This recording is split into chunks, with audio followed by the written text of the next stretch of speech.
The janitor is back, cleaning up some things. I'm ready to clean. Cleaning is so fun. Ooh, clean some of this. Yeah, that looks pretty good. Okay, on to the next thing. Oh, there's a lot here to clean. Just keep cleaning, just keep cleaning. Cleaning, cleaning, cleaning. Man, there's so much to clean. I'll just move on to the next area. This looks like an area that needs some pretty good cleaning. Clean, clean, clean, clean, clean. Oh man, just how big is this room? I see. There's a lot here to clean. Hey, you want to come help? I need some help cleaning. I'm not gonna pay you, but I really need help. Please? I have a spare brush. You're gonna help me clean, right? Right? Please help me clean. Hey, what's up y'all? Welcome back to episode 69 of From Bedrock to Java. Haha, last episode we did quite a lot of work just trying to figure out how to detail our storage room right here, which we've been working on for the past 2 episodes. So in the last episode, the main things we focused on was just details such as like these little tables here, my friends right here in this little portrait, and just like a little area over here to test things out with, and just working on some buildings, cogs, just really decorating this thing to make it feel like an actual place to spend a lot of time actually just coming up with ideas and plans and all that kind of stuff. And it's a really good place to just hang around to look for blocks and all that kind of stuff. It's actually pretty nice. I enjoy it quite a lot. In the last episode as well, we also went ahead and designed our first original pickle farm. I've never farmed pickles before, but I think the way that this looks, I think it works. It looks like it works, so that's always a plus. It's this huge little contraption here that we built, and I am very unsure if it really needed to be this big. I'm sure that pickle farms are usually a lot smaller than this, but it's fine. It's fine. I've never built one of these before. There's probably someone that can do this thing in one little circuit, and I just can't figure it out myself. I'm not that good at redstone, am I? But anyways, in today's episode, I kind of want to get out of the storage room and try working on something different. I'm definitely going to come back to this in the future because this area definitely needs to be cleaned up completely, with like the ceiling looking like this. I kind of want to cover that up. Some of these walls are not textured like up there, and I kind of want to texture those up. And then I also want to just throw in some little details around this little floor right here, which is completely empty at the moment. So we have a lot of little details that we really need to get through so that way we can have like a fully fleshed out little inventory chest system thingy. Yeah, we just need some kind of sorting and designing and all that kind of stuff. The sorting's mostly done. It's just the designing part that really needs work. But with the fact that the Lunar New Year is nearing, I think I kind of want to go back and start working again on the Lunar City. Lunar City is something I haven't touched in over a year? Almost a year at this point, because last time we touched it was during the Lunar New Year. So we built this little thing over here, and we have a lot of little outlines and paths that we haven't really done anything with yet. So I think this year I kind of want to come back to this and maybe build 1 or 2 different buildings, maybe build a couple more. I don't really know yet, but I really love the way that this area is shaping out. And because of the fact that this thing has been here for over, well, almost a year at this point, seeing it in the background really looks awesome. So with more buildings that look very similar to this, I think this area is going to be a great looking place. Man, I am excited. Let's go ahead and get into today's episode. And oh right, I have this little chest monster over here that I really need to deal with. What do I have in here? Blackstone. Okay, I got 2 shulker boxes of blackstone. 3. Oh, almost 4. Got some miscellaneous blocks. Okay, a bunch of mangrove. Sandstone. Okay. Oh wow. Okay, there's a lot of stuff here that whoa. Oh, there's even more. Okay, looks like I have all the resources I'm probably gonna need. I might need to get more, but yeah, okay. Well, we have these resources now. Let's go ahead and get into the first time lapse of the day. So today we're gonna go ahead and just try to figure out the actual pathing of this entire area right around here, just so that way we know where to build and just not make a mess at the very beginning.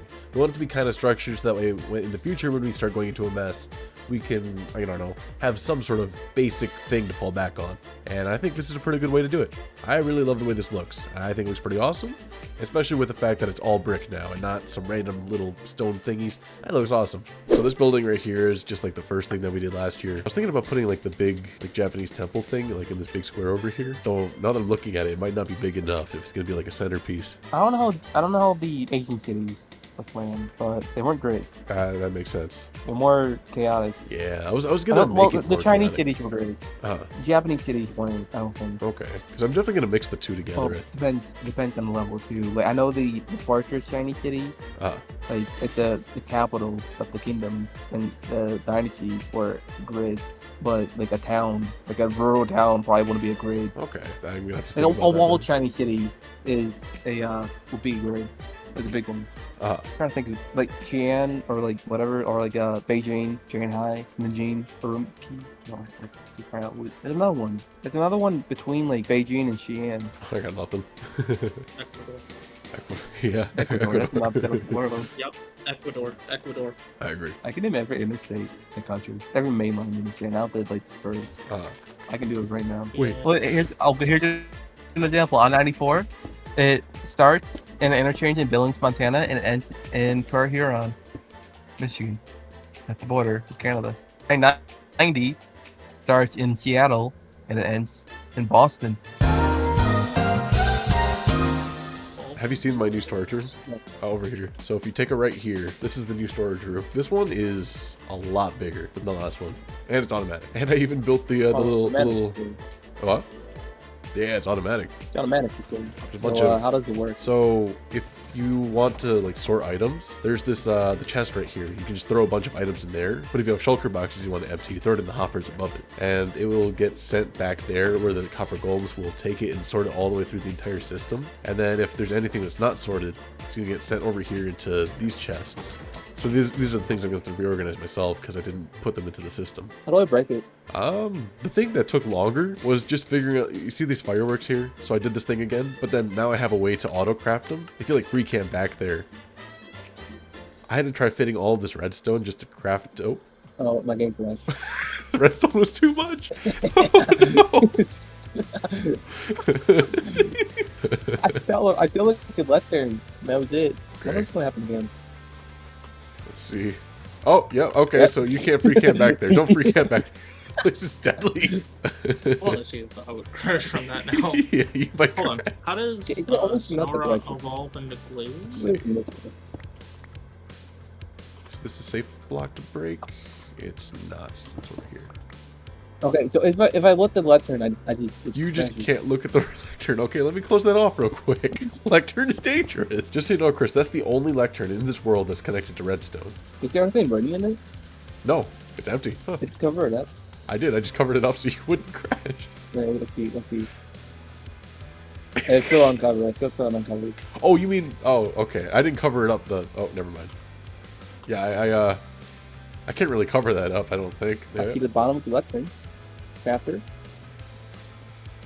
Oh. And I looked straight at the lectern and it just crashed. Okay, Tommy, try free camming into this pillar.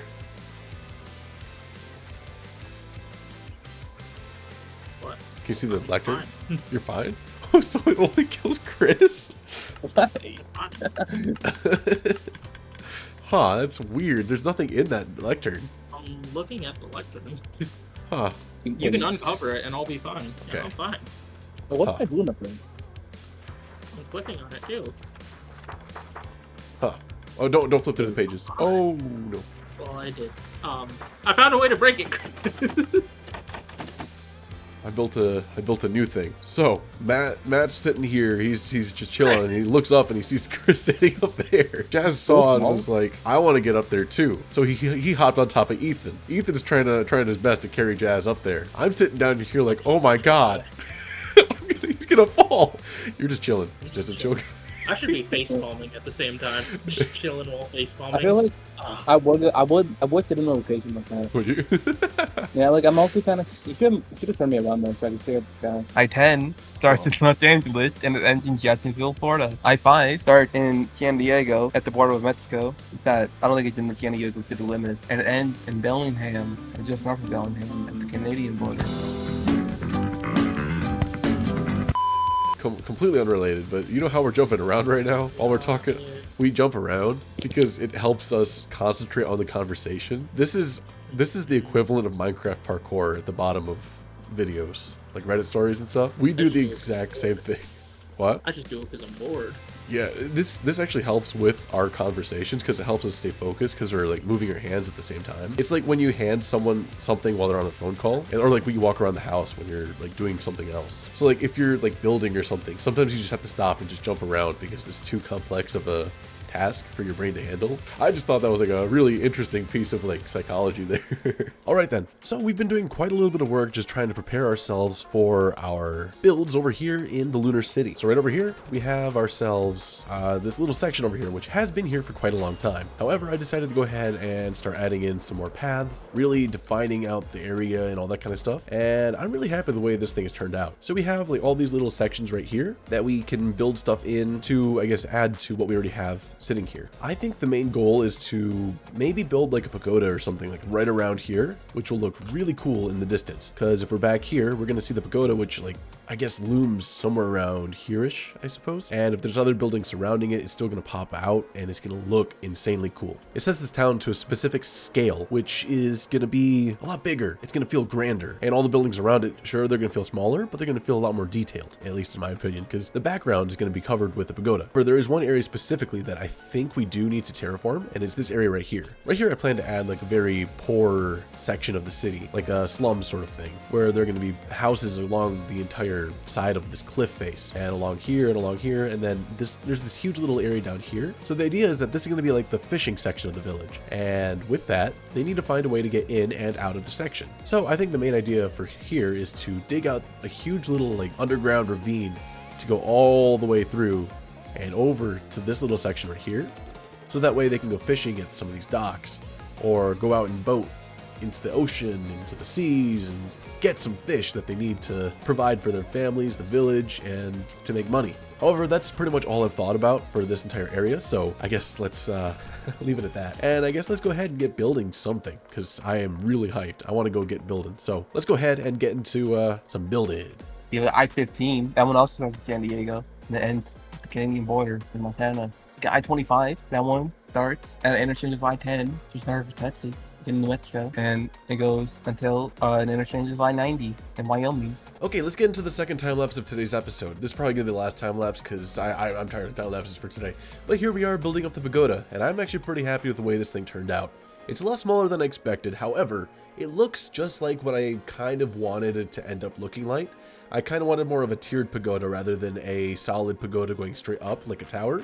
Of course, I'm going to build a couple tower pagodas at some point, but for right now, this tiered one is, I think, perfect for what I need. This thing's shape is awesome. Alright, so I think I actually managed to forget about something that I did in between episodes that I actually forgot to show y'all because I just kind of forgot. I'm not gonna lie to you. Over here, we have this little area to collect some fireworks, right? So I collect some fireworks and that fills up and it's just constantly going back up. But as you can see, these fireworks up here in this barrel are fed into this shelf right over here. And these will eventually run out once this barrel runs out. However, I thought ahead quite a lot. So right over here, we have two different barrels. One right here, full of paper, and another one right up here, full of gunpowder. Those are the ingredients you need for fireworks, right? Now you may be wondering, how does that work? How does a barrel of paper and a barrel of gunpowder turn itself into a barrel of fireworks? Well, let me show you. Let's go behind the scenes real quick. So behind the scenes is always the fun place to be. So right here, as you can see, this is the paper barrel and this is the gunpowder barrel. They both feed into a singular crafter right here where I have all of these little sections blocked off except for one gunpowder and one paper. And this crafter will eventually shoot the firework into this barrel right here. So the way this auto crafter turns on is by checking this barrel right here. Once it reaches a certain threshold of the barrel, I think it's like somewhere around here-ish. If this much of it's missing, this comparator will see it because it's checking this lectern right here. Since it's on page 12, it reads out a certain level of redstone or whatever, I don't remember exactly. But once it hits that certain threshold of the barrel's capacity, it turns this thing on, which sends a signal down here to a little repeater system, which is, or like not really a repeater, it's a clock. So it goes back and forth and around, constantly activating this little torch right here, which activates this trapdoor, which activates this observer, which activates this crafter. And once the crafter has reached a certain capacity of filling up the barrel, this thing will turn off, and then the crafter itself will turn off as well. Man, there's a lot to say about this, and I actually had to restart this little segment a bunch because I confused myself. This took me about half an hour to try to design because it's just such a small little area that you don't really expect there to be much redstone behind there at all. Okay, but let's go ahead and get back to the main topic at hand today, and that is the Lunar City. So in the last little section that you saw, besides the fact that I went over there and showed you all some redstone contraption stuff, I went over here and during a, well, it was supposed to be a movie night, but ended up just being a night where my friends and I just hung out and talked. We ended up building this little bit of a pagoda right here, and I'm quite happy with the way it turned out. Sure, I actually thought it was going to be a lot bigger than it was. However, I guess compared to the rest of the area, it is pretty big, but it's not towering over the city, which is kind of what I wanted, but it didn't really turn out that way. While I was talking, I ended up realizing that this little section down here that I gave for the pagoda is puny. There's not enough space at all if I wanted to go and touch the skies. I also designed it in a way that just doesn't really fit that idea of being huge. So we came out with this little 3-tier pagoda right here, and I'm really happy with the way it turned out. I love the way it looks. I think this might be the best pagoda I've ever built, and I've built a couple pagodas surprisingly, and I think usually they don't come out with the same block palette, but I'm really happy with this block palette. It looks really cool. I love the mangrove, which just it's like a nice little muted red, along with the mangrove log itself, which just matches perfectly with the strip spruce log. And I even threw in some dark oak shelves right along here just to bring in that little bit of shading that it needs. I don't really know what there is to talk about this thing. It just looks really cool in my opinion. I love it. You can tell what it is, and it really sets the vibe for the area. It feels very Asian, which is what I'm aiming for. And since it's the Lunar New Year coming up, we definitely need that, right? So let's go ahead and I guess start working on this little house right over here, because now that we have one house over there and we have the pagoda right here, I think I want to try to fill in and populate some of this area just to make it feel like there's something going on. I think this right here is going to have to become like a home base for this area specifically. So some chests along in here, and maybe, I don't know, like a restaurant in here. I don't really know yet, but I think that's what we're going to do. And let's go ahead and get to doing some building. Haha, let's do this. Ooh, I love the way this thing looks. It actually looks really cool in the distance. I love that. It looks awesome. So let's go ahead and try to figure out this little building right here first. So this is going to be a little bit tough because I want to make this the main storage room. We have a lot of things to consider here. So that we have a weird shape. So we need to try to break it down into a couple different little sections. That way we can actually digest our little area here better. We want to be able to turn this into something that makes sense, like logically, and makes sense when you're inside of it and looking at it. So I guess let's go ahead and cut this off into different squares and rectangles real quick. So this little rectangle right here is probably going to be the main little storage area. Then we have this little rectangle right here. I'm guessing we could probably use that as like a little bit of a porch or something. And then right here, we could have like a little mini garden. And I think that'd look pretty sick. This would be the gate. Yeah, we can have a gate right here. So the main blocks we're going to use are going to be the acacia log, light gray wool, and andesite. And that's because these blocks right here just look really good together. This is a very nice darker color, and these are some really nice little highlights and such. We might have to throw in a little bit of stone in between here, like so, just so we can have a little bit of a cleaner gradient like so, but we'll see because we already have a lot of gray around here, so we're already gonna have to try to consider how to do that without it really getting muddy. So let's try to figure this out. Okay, so I've been thinking about this for a while now, but I kind of want to take you all through my actual building process for today's little build, since for bigger builds, it's a little bit more difficult for me to really explain myself. But for a small build like this one, I think it should be pretty easy. So usually my first instinct is to go ahead and try to find the corners of this entire build here, so we have an idea of what we're trying to get to. So we have this little section right here, which is the main house. Now we can visualize it because we actually placed down these corners, so now we know that there's supposed to be walls in between each of these corners. And since my block palette is mostly gray, I want to actually distinguish it by raising this entire build up by a singular block. Similar to what I did over here with this pale oak, stripped pale oak, and the bone blocks, I actually raised up this entire building so that way I can have the mangrove not blend too much with the brick, and it really helps it pop quite a lot. So we have to do something very similar with these kind of builds right here if it's going to blend too much with the road. Let's go ahead and try to build in some of these walls. The main idea is to make little blobs. So for example, I have a little blob of stone. And since acacia log is really dark, I'm actually putting it a little bit more sparsely. So like right along here, I'm probably gonna make a little blob of acacia like that. I'm actually throwing some stone brick like so, just to bring in a little bit of texture to it, because the stone is a little bit too smooth compared to the acacia log itself. I never really plan any of my builds in creative, so this is just off the top of my head, as always. And this is the best way for, in my opinion, to practice building. If you can build a house off the top of your head in survival, it tends to be the best house you can actually make because you actually limit yourself on the number of blocks you have. When you don't have the entire creative menu in your screen, or if you're able to like open up like a JEI thing and you can just like come up with these little blocks, palettes, and all that kind of stuff, when you're building it, it's going to actually turn out better than what would happen if you try to plan it, in my opinion. Sure, there's like, if you like plan it properly, you're gonna have the right little colors and such. However, it's not as creative as you would think. In my opinion, at least in my experience with building, when I'm building these kind of projects, the main issue is that when I try to come up with a singular block palette, I try to stick to that block the entire time. However, when I'm in survival and I'm placing these blocks, I'm realizing, wow, I have a lot of these blocks. I need to get these out of my chests. So let's go ahead and try to find it, which ones actually work with this building thing, and then I can get rid of them and empty my storage room. Not like in creative where you have an unlimited supply of certain blocks. And if you come into a survival world with that mentality of, I have an exact number of blocks I need to bring, you just kind of go out, make a checklist, you build it again, and there's nothing really you accomplished. You just kind of copied and pasted a build you've already done in creative. Yes, that's really cool. It's a build that you did, of course. That's always the goal. The main thing I'm trying to get at here is that if you want to be the most creative, it really comes from just being in the world, experiencing everything, and it really helps quite a lot with the process. It helps me from getting burnt out of this world, because I've been on this world for more than 3 years now. Most people would get burned out by the first couple weeks. 2-week Minecraft phase, that's what it's called. Yeah, I've never really had that. I've always just been playing Minecraft. I've been playing it for 10-12 years at this point, more than that probably, like upwards of 15. Man, I'm old. But yeah, I've got over 10,000 hours in this game, and man, I can keep adding more. So now that we have this little base right here, I kind of want to figure out where the porch is going to go. So I know that there's going to be a wall like right along here, so we can have a little bit of a garden right along here. However, the question is, do we want to have the actual fence on the grass, or do we want to have it on the stone? I feel like we would probably put it on the stone, just because if this is some kind of property here, we want to maximize our space. So we might actually put the little fence like along here and along here, which I think will look really cool. So let's try to figure out some kind of design for our little porch here. This allows me to go over here, and let's go ahead and open this up. This is now the little entrance to this room. We need some birch. But now we have like this little jump right here that we have to figure out. Well, the simple thing to do is just to go ahead and grab...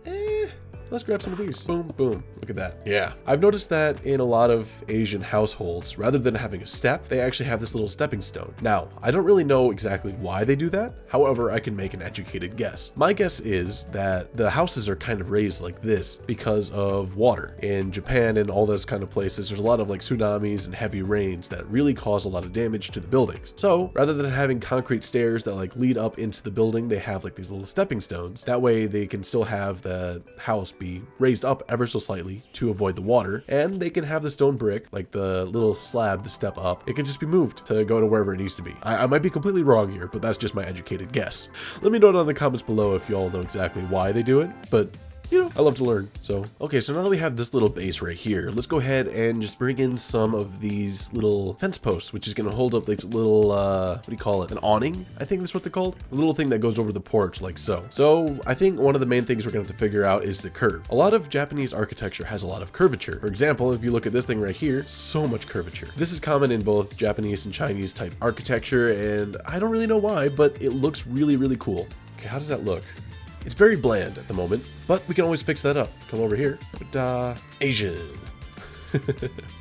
Okay, so for the type of wall we're going to use, when I think of Asian, I think one of the main blocks I think of is bamboo. It's a very Asian type of block, and I think it works pretty well for a wall. So we just place a couple of these little trapdoors like so. Yeah, let's just do this. Cut some corners here. Now, the main issue with bamboo, even though it's a very nice looking block, one of the things that I know is that a lot of Asian houses have very solid walls. There's usually not many holes that you can see inside of because we like our privacy. So there's a lot of like walls like this that are going to be more solid. So we're just going to pretend that this is a solid wall. We could do something simple like this where we just pop. It's going to be a little off. Oh goodness, that's a little bit more off than I thought it was.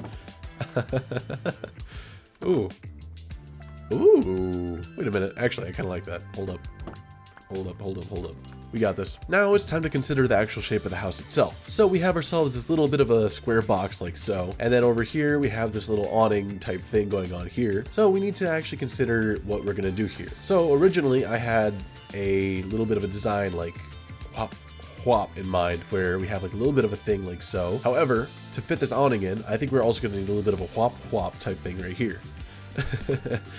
That is technical terms. A whop, if you do say so. Say it with me now. A whop. So let's see. We actually have ourselves a slight issue because this is a very even looking building, but it's fine. We can work with even. Steven. Okay, so after fidgeting around a little bit with this roof, I think we have a very basic little design going on right here. So this is what I had in mind. So we have like this very simple little bada boosh kind of thing. We have another one right here, and it just kind of goes into this main roof. So the main idea is that we have a giant triangle going this way. We have a smaller triangle going this way, and then we have a frog going this way. That's the best thing I can come up with for this thing. I don't really know what that shape is. It's fine. It's totally fine. So after having organized all of the chests and stuff into little areas, we have this little selection of chests here to organize, to organize all of our stuff into. Just that way we can actually build in this area so much easier. There we go. Now we have this little room right here. It's very, very tiny. There's not much space going on at all, but I suppose we could actually, yeah, you know what? Let's go ahead and give ourselves a little bit of extra space, because I'm realizing now that this is too tiny, and it might lead to, I don't know, the room feeling too small, and we're going to need a bigger one. So let's just go ahead and do something a little bigger. Okay, look at that. It's actually really cute. I love this. It's a very tiny little thing. It's very humble. I will say, the one thing that's kind of a problem about this is the fact that it's very, very monotone and really does not have anything to make it look different. So we're going to have to figure something out about that. But we also have to figure out some lighting issues. So, all right. So there's something really simple that I can do in this building just to make life so much simpler. And let's say I don't want to go through and organize all these chests. Well, in the last couple of episodes, you have seen me build up a new storage system, and that storage system uses copper golems, right? That's what they're called, and that makes things really simple because there's 8 chests right along here. So let's go ahead and just place down a copper golem. Go ahead and do your job. So he's gonna hopefully hang around this area, and while he's over here, he'll organize my stuff. I can just throw stuff in here and he'll put it away. Okay, so we just got through the entire process of me building a tiny little hut like so, and I'm pretty darn proud of what this ended up being. It's very simple, but there's a lot going on with it. So let's go ahead and just look at it real quick. So we got going on here is like there's like a little garden going on, and I think it looks pretty cool. I do have to say it does look a little bit ugly, so maybe we're gonna cut it down to just something that's not what you would expect in an Asian household. So let's just, yeah, that looks a lot better. Honestly, it brings more color out. And especially with the light right here, it looks cooler. Alright, so today's episode has been quite long. We do have next week as well, because the Lunar New Year is not until sometime later after this video is posted. So we still have another week to go, but the next video will probably be posted way after Lunar New Year is over. So this year it'll be the year of the fire horse, so that's pretty awesome. So whoever is a horse, yeah! Anyways, I just want to say that because of that, we're just gonna try to have some fun in the next year and just try to see what happens. I'm a monkey, by the way, so it's gonna be a little while before my next New Year, or my next year. Things will happen then. Yeah, trust. But let's go ahead and talk about what happened in today's episode. So we worked over here in the Lunar City. This is what we worked on last year, and this year we're gonna go ahead and just start working on stuff like this. We brought in a nice little pagoda, as well as a nice little area to house our inventory management issues with chests and whatnot. We just added a little bit of quality of life stuff just to make this area feel prettier and add to the skyline. So this thing right here is something that we just built, and hopefully y'all enjoy the little process that I took y'all through to actually go about building something like this. I'm quite happy with the way this thing turned out for such a small little project. There's not much going on, and of course there's little details here that I can change up and really make this thing better. However, for a quick little thing, I'm pretty happy with how it turned out. Yeah, and the pagoda here is a lot smaller, like I said, than I thought it would be. I thought it was going to be much bigger and grander. However, regarding the amount of space we ended up having to actually build the pagoda, it's not much. So the pagoda itself had to stick to a relatively modest size. And honestly, I think that little modest size works quite well. Of course, I'm definitely gonna be building a couple more pagodas around here in the future, namely like around there, because I think I want this area right here to either be like an imperial castle or some kind of massive pagoda like this, but on a much grander scale, because I want it to kind of be the thing that overlooks the entire city. And that'll look really sick, because even if you just stand here on the path and you look over here, if you see something popping up like right about here, ooh man, that would look sick. Yeah, there's not really much else that I can really talk about. We did go ahead and build this little dude here who is currently sorting all of our stuff into the proper chests. Look at him go. We love him. Let me know what I should name them down in the comments below, because I kind of want to give them a really cool name. Or a stupid name. I don't really know. Just let me know what y'all think would be a good name for him down in the comments. So far, my New Year's resolution to try to show off more of my builds has been quite successful, in my opinion, because we just went ahead and worked on the first project completely together, and hopefully, once I'm editing this video, I can get the entire thing to be a single, coherent build process that y'all can understand and follow along with if y'all please. I'm quite happy with the way that this year's turned out so far. I'm really excited for what's coming up, and I just can't wait. Big video projects, all that kind of stuff, new ideas, everything that can happen, it will happen at some point, and I'm excited to see where this year takes us. So, hopefully this Lunar New Year is good for y'all. Have good luck, thank you all for watching, and of course, have a good one, y'all. Goodbye! Haha!